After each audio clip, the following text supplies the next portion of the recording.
कभी सोचा है कि हमारी रोजमर्रा की आर्थिक जिंदगी एक ऐसे छिपे हुए सिस्टम से चलती है जिसे आज से लगभग 150 साल पहले बनाया गया था?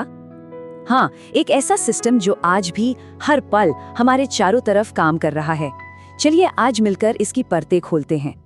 अच्छा, इस सवाल पर कभी गौर किया है? हम चाहे HP के पंप पर जाएं, इंडियन ऑयल पर जाएं या फिर रिलायंस पर, हर जगह पेट्रोल की कीमत लगभग एक ही मिलती है। ऐसा क्यों होता है? हमें तो यही बताया गया है कि हम एक फ्री मार्केट में हैं, जहां कंपनियां एक दूसरे से मुकाबला करती हैं। तो फिर ये कैसा मुकाबला है?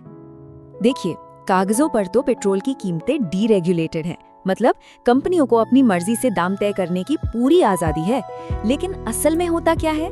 जो हमें बाहर से एक मुकाबला या कंपटीशन दिखाई देता है, वो असल में कार्टेल है। यानी कंपनियां आपस में लड़ने के बजाय मिलकर दाम तय करती हैं और हमारे पास बस एक भ्रम रह जाता है कि हम चुन रहे हैं। और ये कोई नई बात नहीं है। याद कीजिए 2016 जब जियो लॉन्च हुआ था। वो जो मुफ्त डेटा और मुफ्त कॉल्स थे ना, वो कोई तोहफा नहीं था। वो बाजार से कंपटीशन को पूरी तरह खत्म करने का एक हथियार था। ये वही 150 साल पुरानी रणनीति थी, बस एक नए चमकदार रूप में। तो आखिर इस सिस्टम को बनाया किसने था? कौन था वो दिमाग? उसका नाम था जॉन डी रॉकफेलर। एक ऐसा आदमी जिसने न सिर्फ बेहिसाब दौलत बनाई, बल्कि बिजनेस करने का एक ऐसा तरीका इजाद किया जिसे आज भी दुनिया की बड़ी बड़ी कंपनियां इस्तेमाल कर रही हैं। जरा उनकी दौलत का अंदाजा लगाइए। आज के हिसाब से 400 अरब डॉलर। एक वक्त था जब वो अकेले ही पूरे अमेरिका की 2% इकोनॉमी को कंट्रोल करते थे। लेकिन रॉकफेलर की असली विरासत पैसा नहीं है, बल्कि वो तरीका है जो उन्होंने बनाया, वो सिस्टम जो आज भी काम कर रहा है। अब रॉकफेलर ऐसा बना कैसे? वो दो बिल्कुल अलग दुनियाओं का एक अजीब सा मिश्रण था। एक तरफ उसे अपने धोखेबाज पिता से बेरहमी और चालाकी विरासत में मिली थी, और दूसरी तरफ उसकी माँ ने उसके अंदर एक गहरा धार्मिक विश्वास भर दिया था। इन दोनों का नतीजा ये हुआ कि वो एक ऐसा इंसान बना जो अपने दुश्मनों को कुचलते वक्त ये मानता था कि वो भगवान की इच्छा पूरी कर रहा है और दुनिया की भलाई कर रहा है। तो सवाल ये है कि रॉकफेलर ने आखिर ये सब किया कैसे? उन्होंने दो ऐसी जबरदस्त रणनीतियां बनाई जो आज भी बिजनेस की किताबों में पढ़ाई जाती हैं और असल दुनिया में इस्तेमाल की जाती हैं। पहली रणनीति थी वर्टिकल इंटीग्रेशन। सुनने में थोड़ा मुश्किल लगता है, पर इसका मतलब बहुत सीधा है। मतलब अपना धंधा चलाने के लिए A से लेकर Z तक हर जरूरी चीज के मालिक खुद बन जाओ, किसी और पर निर्भर ही मत रहो।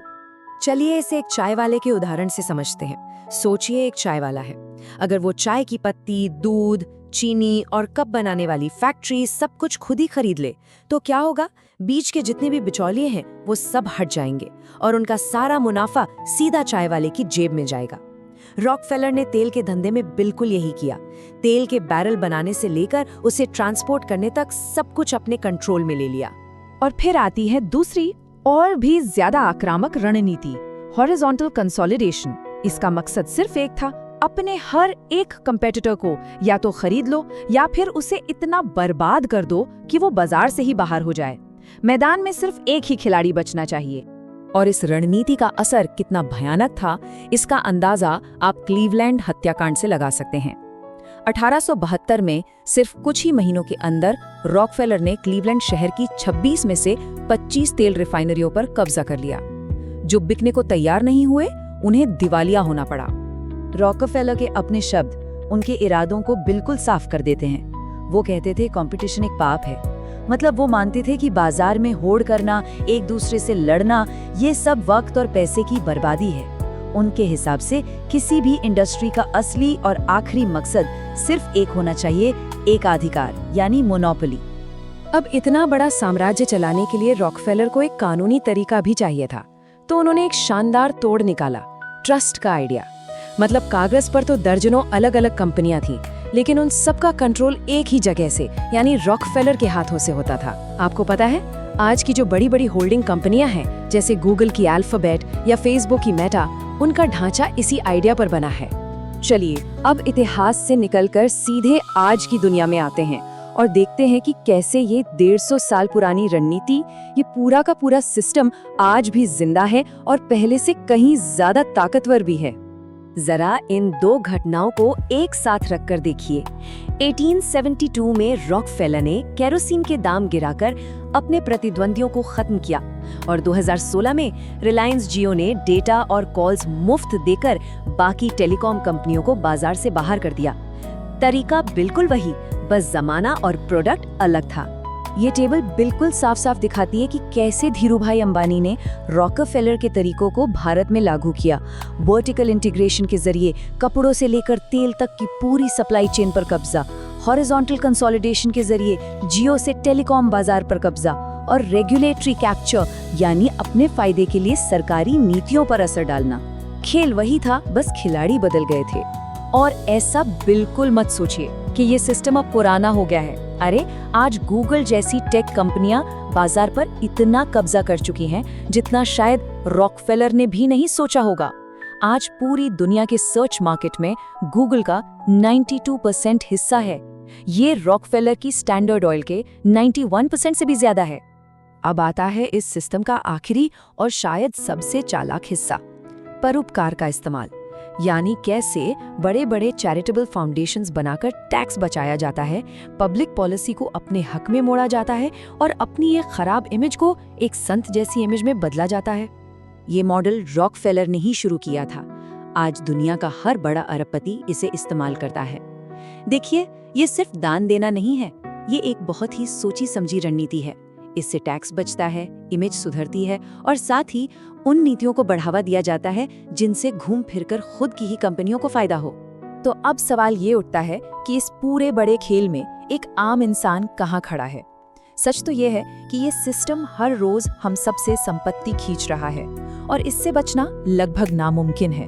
पर हाँ, इसे समझकर कुछ किया जरूर जा सकता है। हम अक्सर सोचते हैं कि हम अपने फैसले खुद ले रहे हैं, लेकिन असल में हमारे ज्यादातर चुनाव इसी सिस्टम को और मजबूत बनाते हैं। चाहे फोन का रिचार्ज कराना हो, गाड़ी में पेट्रोल भरवाना हो या ऑनलाइन कुछ खरीदना हो, हमारा पैसा घूम फिरकर इन्हीं बड़ी एकाधिकार वाली इंडस्ट्रीज में चला जाता है। हमारी पसंद काफी हद तक बस एक भ्रम है। तो इस सच्चाई के सामने हमारे पास 3 रास्ते बचते हैं। पहला, इसे जैसे का तैसा स्वीकार कर लें। दूसरा, इससे लड़ने की कोशिश करें, छोटे बिजनेस को सपोर्ट करें, भले ही वो थोड़ा महंगा पड़े। या फिर तीसरा और शायद सबसे ताकतवर रास्ता, इस सिस्टम को समझें और इसका हिस्सा बनकर ही इससे फायदा उठाएं। यहाँ सबसे बड़ा सबक यही है, सिर्फ एक ग्राहक बनकर सिस्टम से निचोड़े जाने के बजाय एक निवेशक बनकर सिस्टम के मालिक बनो। अगर आप सिस्टम को हरा नहीं सकते तो उसके हिस्सेदार बन जाओ। रॉकफेलर ने एक ऐसा खेल बनाया जिससे बचना नामुमकिन है, लेकिन अब वो खेल हमें दिखाई दे रहा है, हम उसे समझ सकते हैं। और जब कोई चीज साफ साफ दिखने लगती है तो उसे अनदेखा करना बहुत मुश्किल हो जाता है। तो अब सवाल ये है कि इस नई समझ के साथ